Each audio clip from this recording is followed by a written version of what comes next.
आप जो है देखो, ऐसा है कि जो लोग ढिबरी और लालटेन जला के जिंदगी जीते थे उनको लंबे समय तक समझ नहीं आया कि बिजली का आविष्कार वाकई हो गया और ये चलेगा।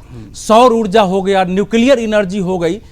तो जो आत्महीनता से ग्रस्त, लगातार पराजित, अपने जमीन को खोने वाले, आतंकवाद से मार खाते हुए भी कार्रवाई न करने वाले और दुनिया में 8-10 देश बोल दिया उससे डर जाने वाले कि हमारे देश का क्या होगा, ऐसे लोगों की प्रतिक्रियाओं पर आप चर्चा करेंगे। और जो कुछ यहाँ बोला जा रहा है तो पुराने समय में जो रिकॉर्ड पर अटकी हुई सुइया होती है, हम लोग वही बंद रहेंगे, उससे आगे निकलेंगे ही नहीं।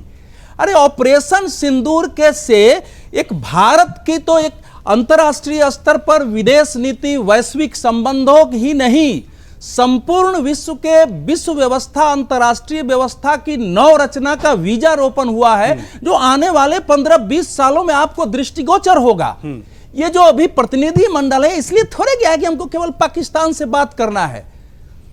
भाई दुनिया विरोध करेगी, उससे क्या है? हम तो जब करेंगे तो हमको मारेंगे, हमने बता दिया है, प्राइम मिनिस्टर रोज बोल रहे हैं।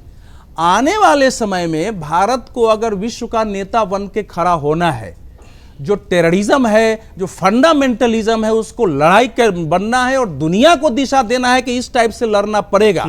और ऐसे देश को अकेले करना है। जो बड़े देश अभी तक वर्ल्ड लेवल पर वार अगेंस्ट टेररिज्म लड़ रहे थे, उनको भी बुद्धि से बिना लड़े हुए, ये नहीं कि ट्रंप बोल रहे थे हम बोल दो उस पर क्यों नहीं बोलते हैं, बिना करे हुए जिसको बड़ा काम करना होता है वो थोड़ा धैर्य रखता है, हर चीज पर प्रतिक्रिया नहीं देता है।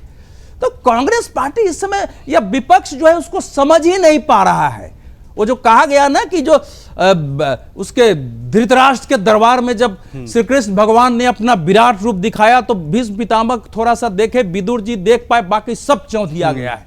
तो वही हालत इस देश में, इसको दिखने की जरूरत है। विराट रूप भारत का इस समय खड़ा हो रहा है। जो प्रतिनिधि मंडल गया हो, दुनिया में जाने के बाद उसको समझ में आया है कि भारत की हैसियत क्या है और पक्ष क्या है, दुनिया इसको किस रूप में ले रही है। इसलिए आपने बताया स्वयं कि कोलंबिया ने कुछ और बोला था। जो इसमें समझने की बात है, देखो वर्ल्ड में इस्लामिक लॉबी इस समय बहुत पावरफुल है, पहले क्रिश्चियन लॉबी से भी बहुत पावरफुल है, उसके पास पैसे हैं। जब ट्रंप का चुनाव अभियान चलने लग गया तो आपने देखा होगा कि भारी संख्या में जो अमेरिका में जो पैसे वाले सारे हैं वो सब उनके साथ थे। उन्होंने कहा भी कि इस्लाम एक अच्छा धर्म है, मुसलमान भी बढ़िया काम करते हैं। और धीरे धीरे लोगों का माइंड जो है वो चेंज करते हैं। उनकी एक अलग लड़ाई है सभ्यताओं की, जो वार अगेंस्ट सिविलाइजेशनल वार है वो अलग तरीके से चल रही है। तो इसीलिए अब तो आपका घंटी बज गया। पीओके जो है ना, देखिए पीओके पाकिस्तान ने आतंकवाद के आधार पर ही लिया था, उसकी सेनाएं कम थी और गुंडे बदमाश जो लड़ने वाले थे वैसे फौज लेके आया था और आपने सरेंडर करके उनको दे दिया है। और पीओके थोड़े भाई, सबसे ज्यादा तो वहां 78,000 वर्ग किलोमीटर तो आपका केवल गिलगिट बल्तिस्तान है, वो पीओके से बाहर है। और पीओके तो 14,000 किलोमीटर है, वहां अलग लड़ाई चल रही है थोड़ा थोड़ा।